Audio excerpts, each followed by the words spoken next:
dire merci sans pour autant venir d'abord demander des choses, les besoins que tu as. Ce matin, tu lui merci.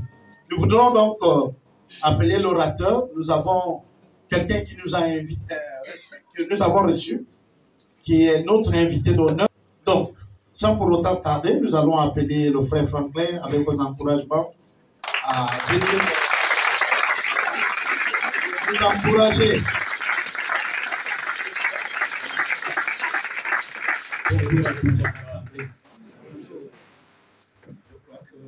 J'ai déjà été présenté, mais quand même, comme c'est l'usage, la parole le demande, parce que l'apôtre Paul, quand il parle, il prend la parole, il dit, moi Paul, je m'appelle donc Franklin Assoko B.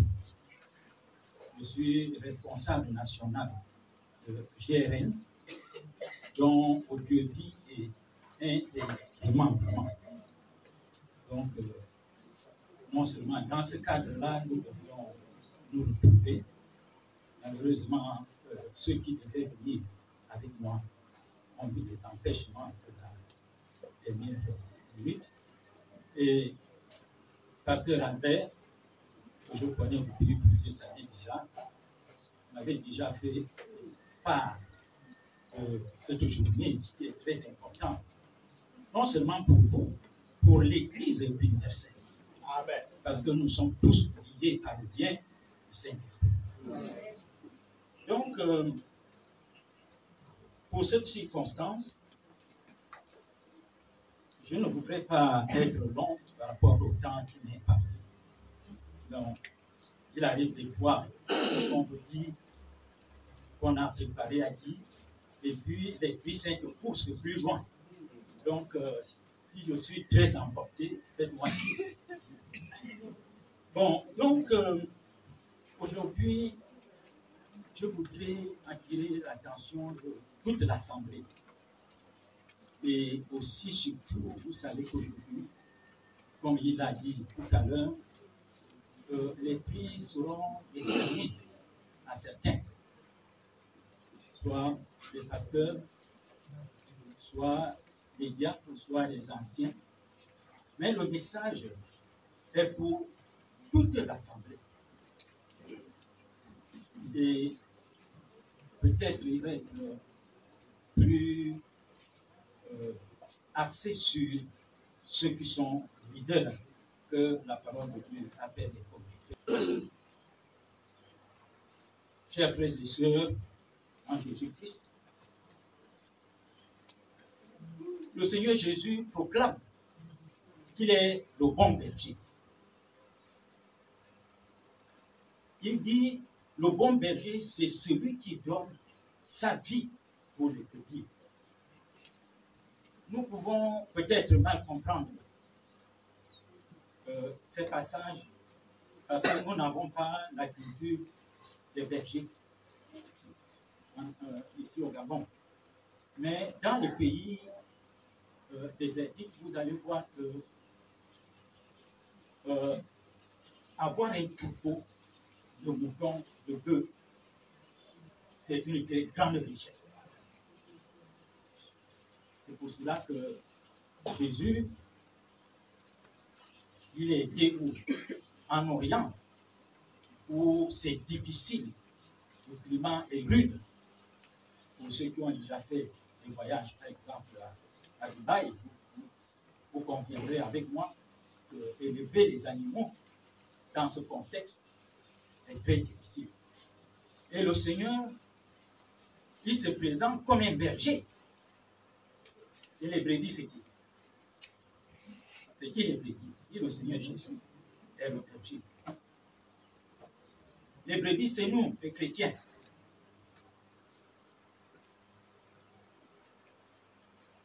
Les chrétiens sont des brebis que le Seigneur voudrait chérir, bien garder, pour que aucun danger ne vienne perturber les brebis.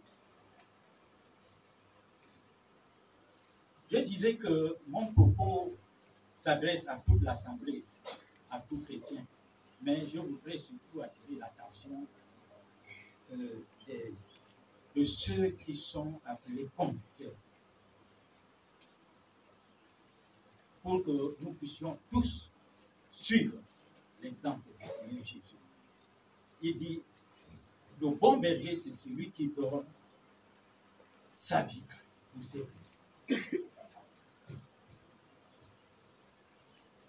Il est dit ici, il parle aussi par la suite du mercenaire, c'est-à-dire le mauvais berger. Ceux qui vont avoir la lourde responsabilité tout à l'heure de gravir les échelons dans la maison du Seigneur. Vous avez une mission très exaltante, mais très lourde.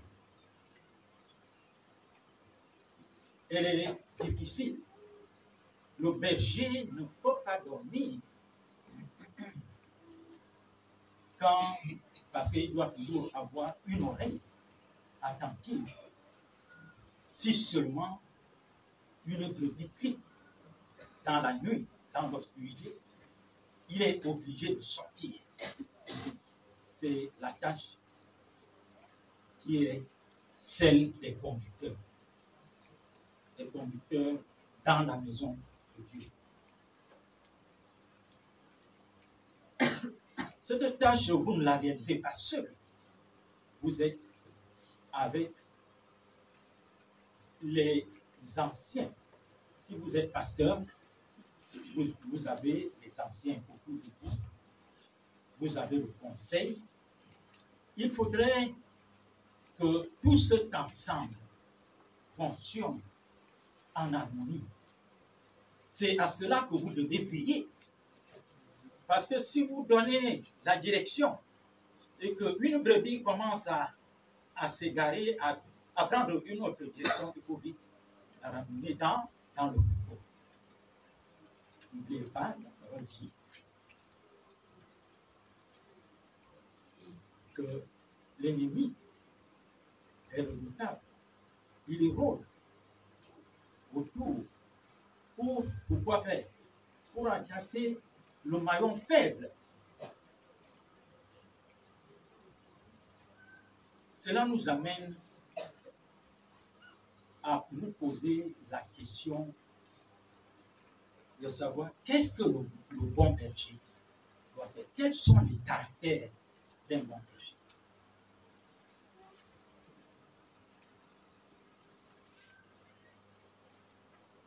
Le bon berger, ses missions, c'est-à-dire sa responsabilité ou ses responsabilités. Le bon berger doit nourrir et prendre soin du troupeau. Nourrir le troupeau, je disais tout à l'heure, qu'il est difficile dans le désert de trouver ou donner de la nourriture au troupeau ou de l'eau. Parce que les terres sont arides où rien ne pousse comme chez nous. Partout en Ghana, il y a de l'herbe. Partout en Ghana, il y a de l'eau. Mais à d'autres endroits, dans le désert, c'est difficile. C'est pour cela, quand vous regardez les documentaires, vous lisez les journaux, vous voyez qu'il y a des guerres entre les bergers. Ces guerres-là, nous les connaissons dans l'Église. Parce que quand nous sommes en train de prendre soin de nos bergers, la nourriture qu'on leur donne, c'est la parole de Dieu. Plus il y a élévation spirituelle, vous allez voir que l'ennemi, lui aussi vient, il cherche le maillon faible dans l'assemblée. Et il va commencer à vouloir semer le trouble. Ça peut même être les membres du conseil, comme ça peut être soit un chrétien ou une partie des chrétiens. Or, nous formons un seul corps. C'est pour ça que le Seigneur dit un seul troupeau, un seul berger. Parce que s'il y a deux bergers, celui-là il monte là-bas, l'autre monte là-bas, alors là, le désordre s'installe. Et vous connaissez ce que le Seigneur a fait. Quand il y a eu le désordre dans la maison de son père, qu'est-ce qu'il a fait? Il a tout renversé. Il s'est énervé. Nous devons faire extrêmement attention. C'est pour ça que la parole dit, prenons garde quand nous entrons dans la maison de Dieu. Parce que si on y amène le trouble, à un moment, le Seigneur va sévir. Donc, vous devez nourrir ce troupeau par la parole, les enseignements. Et prendre soin du troupeau, c'est aussi chérir. Le Seigneur chérit l'Église, qui est son épouse. Comment chérir? Visiter les membres du troupeau. Regardez s'il n'y a pas une petite blessure qui commence quelque part. Est-ce qu'il n'y a pas un frère ou une sœur qui est malade, qui souffre de quelque chose? Peut-être qu'il a manqué le culte de 2 semaines successivement, même les réunions dans la semaine, on ne le voit pas ou on ne la voit pas. Qu'est-ce que je dois faire? Je dois m'enquérir de la situation, peut-être qu'il est dans une très mauvaise passe. Je racontais une histoire à pasteur Albert hier soir, que moi-même qui vous parle, étant encore étudiant, j'étais avec mon épouse, nous étions étudiants en France. Et à une certaine époque, dans les années 80, il y avait eu un problème de mandat, le mandat postal entre le Gabon et la France. Donc, tous les étudiants gabonais qui étaient en France, c'était devenu une souffrance. Donc, bref, je suis parti au cours, et là-bas, on nous a donné les tickets, avec mon ticket. Ma femme est à la maison, elle est enceinte. Je garde le ticket du restaurant. On ira manger le plat ensemble. J'ai passé toute une journée sans manger. En attendant que ma femme et moi, on va aller manger, partager un seul plat. Qu'est-ce qui arrive? J'insiste là-dessus parce que ce n'est pas seulement les pasteurs, les anciens, les leaders qui doivent avoir le comportement de bon berger. N'importe quel chrétien doit avoir ce comportement. Un frère et une sœur partent de là où ils habitent dans une autre ville, comme par exemple au Mboni. Ils viennent faire des courses à Franceville. Et nous, on habite en chemin. Ils disent, bon, on va. C'était des frères âgés. Ils ont dit, faisons un tour, regardez si nos enfants, ils sont là. Ils se sont arrêtés. Ils sont arrivés dans notre immeuble où on habitait. Ils ont sonné. Ils ont trouvé ma femme. Comme elle était sortie du cours, elle était déjà à la maison avant moi. La dame, Dina Karoufet, elle demande à ma femme qu'elle voulait boire de l'eau. Ma femme se lève pour aller lui chercher de l'eau dans le frigo. Elle dit non, non, tu es enceinte, je ne veux pas te déranger. Dis-moi où se trouve le frigo. Et ma femme a insisté parce qu'elle savait que dans le frigidaire, il n'y avait rien. Maintenant, Nina a insisté. Elle est partie, elle a pris le dos. Mais elle a remarqué ce que ma femme ne voulait pas qu'elle fasse. Elle a remarqué que le frigo était vide. Parce qu'il n'y avait plus de moyens, puisque les transactions financières ne marchent plus entre le Gabon et la France. Donc, les mandats, les parents ne peuvent plus nous envoyer de l'argent. On essaie de faire le petit boulot pour survivre. Donc, ce frère et cette sœur sont allés en ville. Ils avaient leur poste, mais ils ont rempli la voiture. Ils nous ont apporté à manger pour 1 mois. Vous voyez, par une visite, ma femme étant enceinte, nous n'avions rien. Imaginez une femme enceinte qui ne se nourrit pas bien. Elle-même, elle est en danger. L'enfant, elle est pauvre, est aussi en danger. Donc, c'est ça le bon berger. Visiter les autres. Prendre soin de ceux qui sont plus faibles. Il n'a pas compris la parole.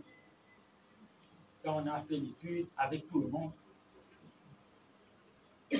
ou pour une petite visite dans la semaine, on peut encore expliquer, encourager. Nous avons vu aussi la semaine dernière, le mois dernier, comme nous sommes en assemblée, moi je n'étais pas là, je n'étais pas à Libreville, j'étais en déplacement. Un frère a fait un AVC en plein culte. Et les autres l'ont amené rapidement à l'hôpital. Ils ont tout fait. Une petite quête, une petite collecte pour soutenir le frère. Et je peux vous assurer que c'est un miracle. Je l'ai trouvé cette semaine en train de dépousser, nettoyer la concession. C'est un miracle. Alors que il avait été avec moi ici la dernière fois que j'étais là. C'est un frère qui avait déjà eu un grave accident. La voiture était passée sur lui. La voiture était même encore jeune. Il a ses cicatrices énormes. Mais c'est lui qui vient encore avoir un tel problème. Et les frères ont réagi rapidement et aussi avec des prières. Et il s'est remis contre toute attente, contre toute espérance qu'on pouvait avoir. Vous voyez que le bon berger, ce n'est pas seulement les conducteurs. Oui, les conducteurs, vous avez de grandes responsabilités. C'est ça, prendre soin du troupeau. Le bon berger doit connaître les brebis. Paul fait quelque chose. Il envoie Timothée. Il dit, recevez Timothée. C'était un ancien, malgré son jeune âge. Pourquoi? Parce que Paul sait que Timothée, par ses prises de parole, il a démontré qu'il est sage. C'est pour cela qu'on pouvait le hisser au rang d'ancien. Il est jeune, mais c'est un ancien parce qu'il est rempli de l'Esprit Saint qui lui donne la sagesse. C'est pour cela que Paul est content et il l'appelle mon enfant. Donc, vous les conducteurs, regardez bien dans votre troupeau la parole nous parle des dons spirituels. Chacun a son don. Comme la sœur qui a chanté tout à l'heure, ces chansons m'ont beaucoup touché. J'ai senti la chair de poule monter en moi, c'est-à-dire l'Esprit de Dieu qui se manifeste. Elle a un don que Dieu lui a donné pour faire la vie. Vous voyez, il y a les dons, ça s'exprime et on le voit. Ça se ressent. Et ça saute aux yeux quand on regarde. Ça ne demande pas qu'on soit là 10 ans pour comprendre ce qui se passe. Donc, vous-même, vous allez reconnaître les dons des uns et des autres dans votre assemblée ou dans votre église. Nous avons parlé de protéger le troupeau. C'est aussi protéger, on a parlé de l'enseignement, on a parlé aussi des visites. Tout ça concourt à ce qu'on protège, qu'on ne donne pas le temps à l'ennemi de s'introduire. Il faut veiller à ce que le grand nombre, tout le monde ne pourra pas, on a des obligations professionnelles et autres, familiales, tout le monde ne pourra pas être à toutes les réunions au même moment. On peut aussi préparer, faire quand l'ensemble devient grand, par quartier, les gens peuvent faire aussi des petits groupes de réunions et d'études. Vous pouvez aussi vous organiser comme cela. Là, je parle là aux conducteurs. Il ne faut pas dormir sur le laurier, parce que dans l'église, vous voyez dans les journaux, dans les médias, on en parle. Les problèmes sont multiples, parce que le diable ne veut pas nous laisser tranquilles. Donc vous avez une tâche rude, celle de veiller au bon fonctionnement du troupeau. Vous devez montrer le bon exemple dans votre comportement, dans votre parole. Il n'y a rien de tel, quand tu arrives quelque part, on dit « Ah, heureusement qu'il est arrivé au bon moment ». Ça veut dire que ton assemblée, ton église reconnaît que quand tu es là, le problème va être réglé, même s'il était dur, comme quoi. 2 ou 3 paroles et les esprits qui s'échauffaient vont se calmer. C'est ce que le Seigneur vous donne comme tâche. Être patient. Oui, la patience, c'est l'un des caractères de Christ. Mais attention, ne confondons pas la patience avec la passivité. Parce que la passivité, si on attend trop, le petit arbuste qu'on pouvait ôter de 2 doigts va devenir un grand arbre. Pour le déraciner, il va falloir beaucoup d'efforts. Donc, être patient, il faut une bonne dose. Mais à un moment, on dit non. Nous voyons ça avec l'apôtre Pierre dans les Actes des Apôtres. La femme qui était éprise d'esprit de serpent. Ils l'ont, je crois que les gens, ils l'ont laissé faire. 1 fois, 2 fois, 3e fois. Ils ont dit esprit de serpent. Il faut que tu partes de là. Donc, c'est ça l'attitude aussi du bon berger. Qu'est-ce qui va vous soutenir dans cette tâche de bon berger? D'abord, je voudrais revenir sur quelque chose qu'il faut qu'on souligne. Jésus parle aussi des mauvais bergers, c'est ce qu'il appelle les mercenaires, qui fuient quand le danger arrive.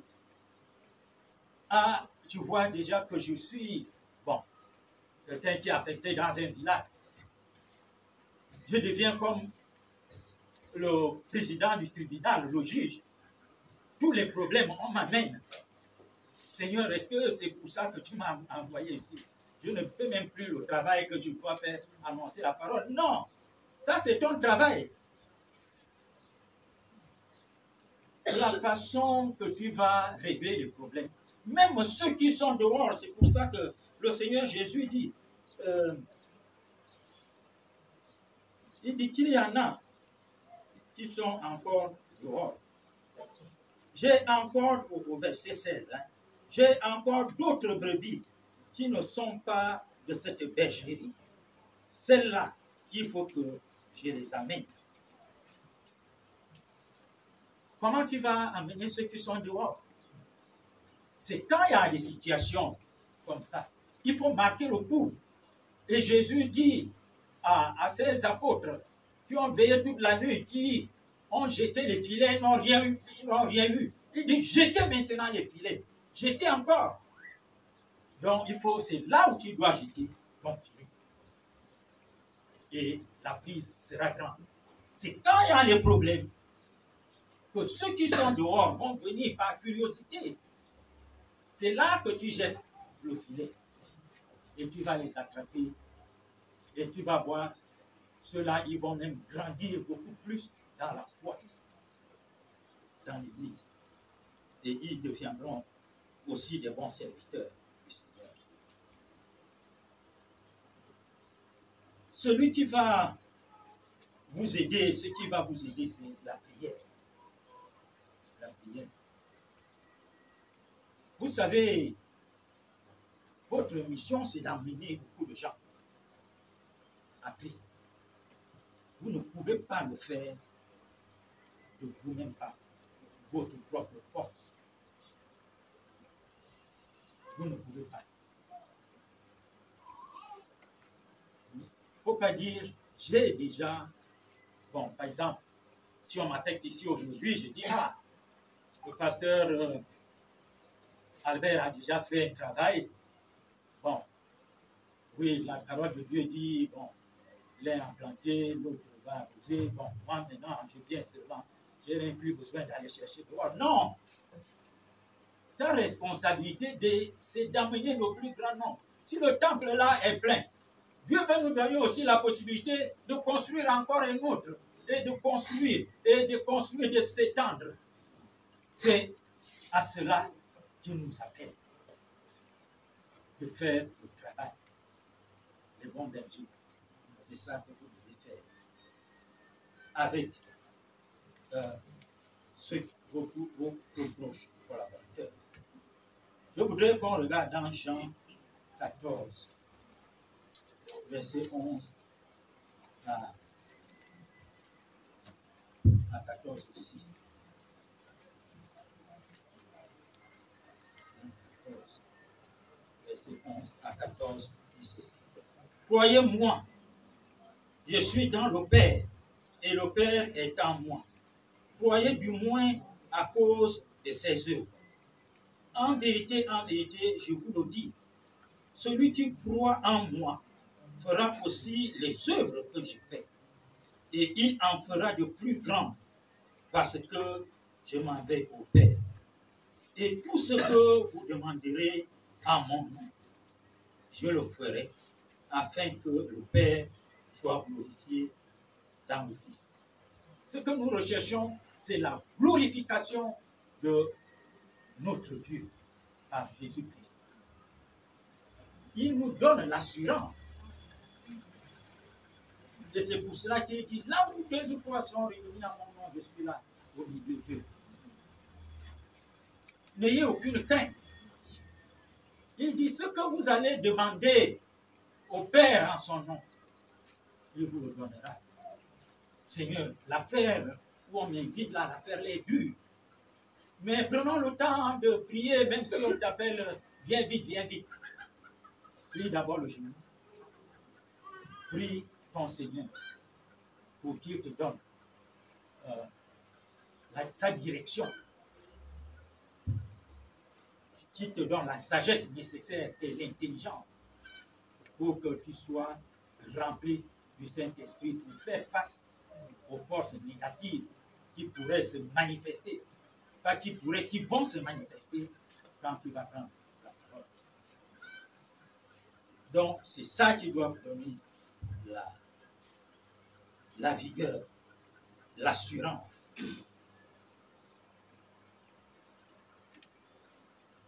Cette assurance aussi, vous pouvez aussi le trouver en Hébreu. Épître aux Hébreux, chapitre 13, verset 8.